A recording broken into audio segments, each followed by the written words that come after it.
آپ نے یہ کہا کہ سید آصف منیر صاحب نے ایک وہ کامیابی حاصل کی جس کو ہمیشہ پاکستان کی تلاش تھی، اس کامیابی کے آگے کنسیکوینسز کیا ہیں؟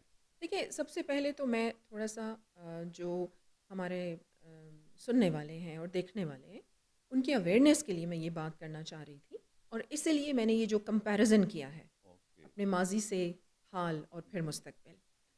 دیکھیے، جس طریقے سے پاکستان کی کامیابیاں اور حال میں ہی جو ہم نے ایک مکہ ایگریمنٹ دیکھا، یہ کوئی چھوٹی موٹی کامیابی نہیں ہے امتیاز صاحب.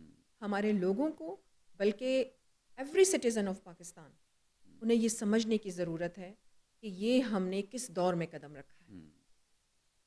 آپ کا سعودی عربیہ جو ہے وہ ایک اکنامک پاور ہے، آپ کا ٹرکی جو ہے وہ ٹیکنالوجی کی پاور رکھتا ہے. پاکستان یوتھفل سوسائٹی، اور آپ کی بریو، آپ کی سولجرز، آپ کی آرمی، دنیا کی مانی ہوئی آرمی. تو یہ جو ان تینوں کنٹریز کا اتحاد ہے، یہ ایک بہت بڑی کامیابی ہے. آپ دیکھ رہے ہیں کہ لائن لگی ہوئی ہے، اب تو بہت سارے ممالک اس اتحاد کا حصہ بننا چاہتے ہیں، اور اسی طرح سے یہ آغاز ہے ان کمزور ممالک کے لیے ایک امید کی کرن جاگ گئی. جس طرح ترکی جو ہے وہ آپ کا ٹیکنالوجیکل ہب ہے، ڈرونز بناتا ہے. جی بالکل. سعودی عرب جو آپ کا اس کے پاس آپ کی اسلامک کی جو سمت ہے ہماری اسلامی ممالک کی، ظاہر ہے وہ ان کا خلیفہ ہے. پاکستان اٹامک پاور بھی ہے، تو دنیا جو ہے نا اس چیز کو دیکھ کے کیا خوش ہوئی ہوگی؟ سعودی عربیہ جو ہے اکانومی کا بادشاہ ہے پوری دنیا میں. اسی طریقے سے جو ٹرکی ہے، ترکیہ ہے، آپ اسے دیکھیں کہ ٹیکنالوجی میں وہ اپنا ایک نام رکھتا ہے پوری دنیا میں. اور پھر پاکستان اٹامک پاور. دیکھیں، یہ ایک ایسی تبدیلی ہے، کیونکہ پہلے بھی ہمارے دشمن جو تھے وہ آرام سے بیٹھے نہیں ہوئے تھے. اب اس تبدیلی کو کیا آپ سمجھتے ہیں کہ وہ آسانی سے ہضم کر لیں گے؟ تو اب ضرورت ہے قومی یکجہتی کی. میں کیوں ہمیشہ سے یہ بات کرتی ہوں کہ فیتھ، یونٹی اینڈ ڈسپلن.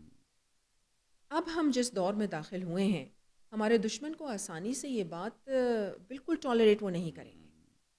لیکن جغرافیائی سرحدوں کی اگر میں بات کروں تو ہماری فورسز بہت ہی احسن طریقے سے اس کی حفاظت کر رہے ہیں. لیکن اب ہمیں اپنی جو اندرونی ناچاکیاں ہیں اس پہ کام کرنے کی ضرورت ہے. اور آپ دیکھیں گے کہ دشمن ہمیں کس طریقے سے کمزور کرنے کی کوشش کرے گا. سب سے پہلے آپ کی جو پولیٹیکل پارٹیز پہ ہم ڈیوائیڈڈ ہیں، ہمیں اسے دیکھنا ہے.